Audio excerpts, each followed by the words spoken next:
Kabantang luas,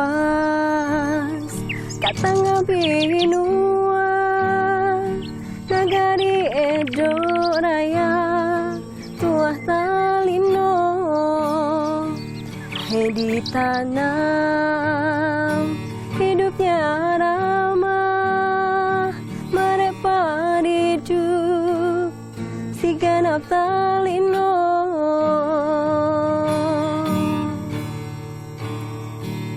Emas intan semua ada, kai tanah pamanek jubata patut dijaga, mendisyukuri tanah pareneat diri semua.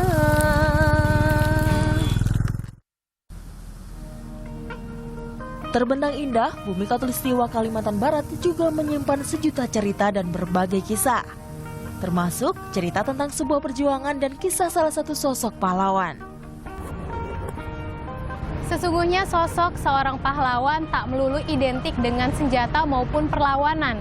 Pengabdian sepenuh hati untuk mereka yang membutuhkan juga mencerminkan jiwa heroik. Kali ini saya akan memulai perjalanan menuju pedalaman Kalimantan Barat untuk menjumpai salah satu pahlawan bagi negeri ini.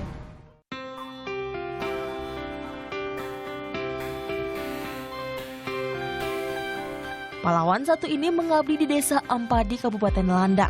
Perjalanan dari kota Pontianak memakan waktu sedikitnya 8 jam.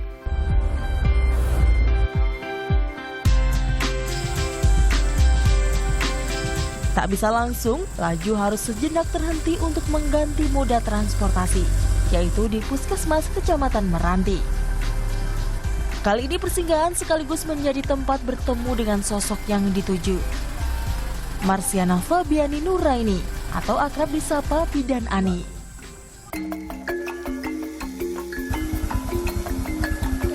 Sehari-hari Bidan Ani bertugas di Pondok Bersalin Desa Ampadi.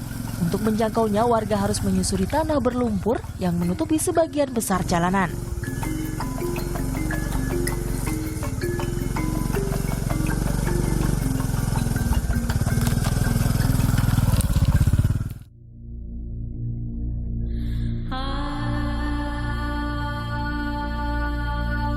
Kini warga tak perlu bersusah payah ke puskesmas untuk berobat, karena ada Bidan Ani yang siaga setiap saat.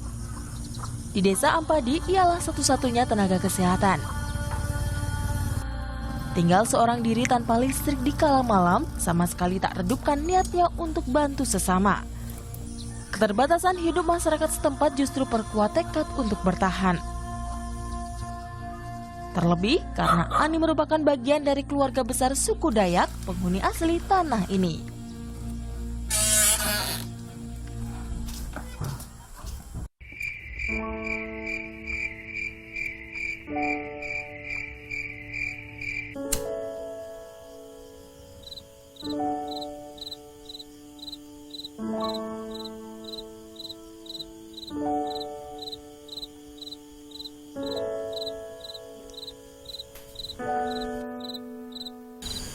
Ani kan sudah kuliah 3 tahun di Jakarta. Kenapa nggak memutuskan untuk bekerja saja di sana? Ada beberapa tawaran sih emang buat kerja ke Jakarta dulu waktu selesai kuliah.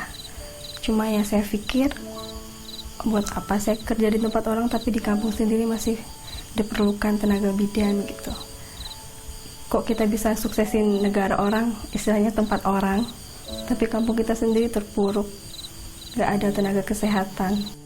Keputusan menyanggupi penetapan tugas di pelosok negeri sempat menuai tentang dari sang ayah.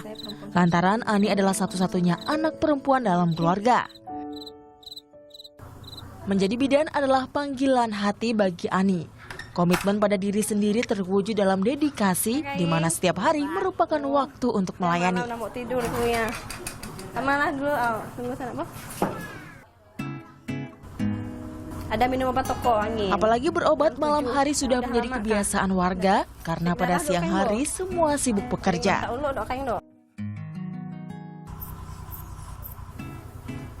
Sakit? Angin. Nanau kan sama kayak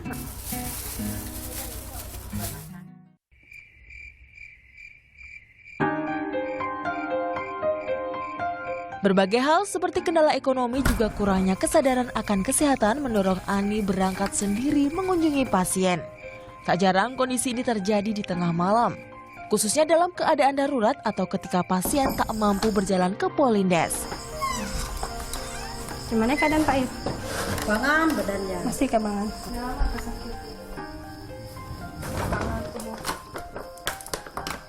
Seperti Pak Ir yang terbaring menggigil seharian ini. Namus?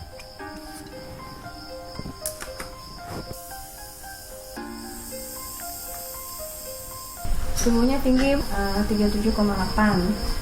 Karena aku beli obat penurun panas, tapi nyocok air namanya Pak. Tak kenal lelah, tak pikirkan imbalan. Membuat kehadiran Ani laksana terang dalam pekatnya solusi masalah kesehatan di Ampadi. Kita kan dulu sejak batin, ke balik. Batin sakit dekat badan, minyak galapi, nangangin, minyak galap batu, galap kayu, galap tanah, galap teke, galap minyak. Juga sakit tengah malam dini hari. Kampus ke Meranti, selama Ibu Ani angin, masih belum Bu Ani angin. Tapi selamanya Ibu Ani ada, syukurlah. Misalnya sakit malam, Bu Ani ada, nyaman lagi. Namun masih ada warga yang belum menerima kehadiran sosok seorang bidan. Pengobatan ala leluhur masih banyak jadi pilihan. Alasan utamanya karena kebiasaan dan kesulitan menjangkau tenaga kesehatan.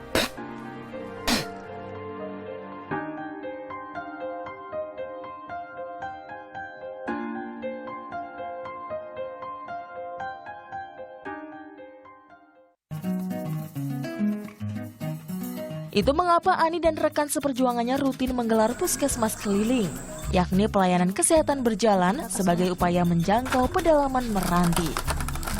Metode ini harapannya dapat mempermudah akses kesehatan warga di 6 desa yang letaknya berjauhan. Butuh 2-3 hari perjalanan untuk menjangkau seluruh desa dengan kendaraan bermotor. Seperti tujuan kali ini, Dusun Sate di Desa Ampadi.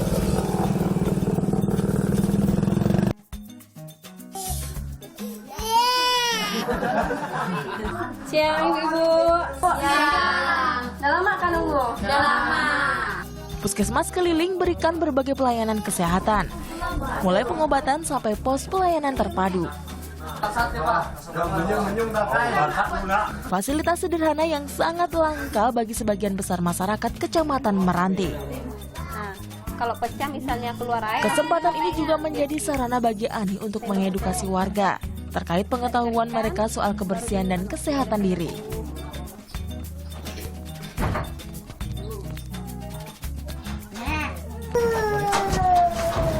Keras perutnya, kembung.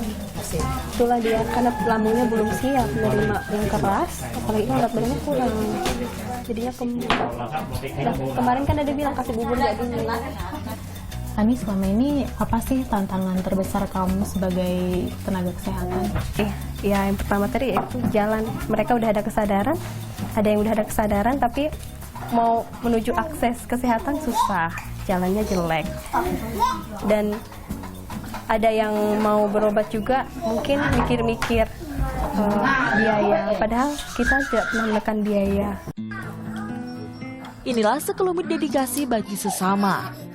Sebuah perjuangan yang merupakan pilihan hidup bagi seseorang, namun juga hadirkan makna hidup itu sendiri bagi penerimanya. Menjalani rintangan dengan ringan tangan, berbagi raga dan jiwa pada yang membutuhkan. Tak mengenal keakuan atas nama masa depan bersama dan kemanusiaan. Di pedalaman Kalimantan, seorang bidan menjelma sebagai satu dari arti kata pahlawan.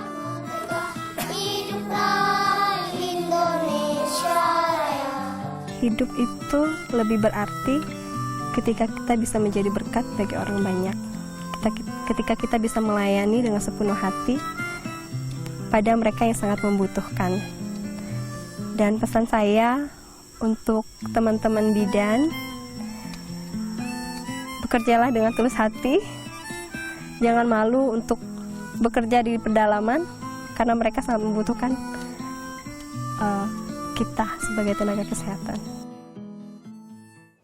salut dan sangat terinspirasi nih pada semangatnya Bidan Ani nih, Briana. Iya. Nah, apalagi sekarang ini lagi tren belusukan di kalangan menteri kan. Ini Iya. salah satu destinasi juga nih untuk para menteri belusukan ke daerahnya yang selalu dilewati sama Bidan Ani dengan medan yang terjal dan ekstrem itu. Betul, Peter, karena medannya ekstrim ya. Nah, ini ngomong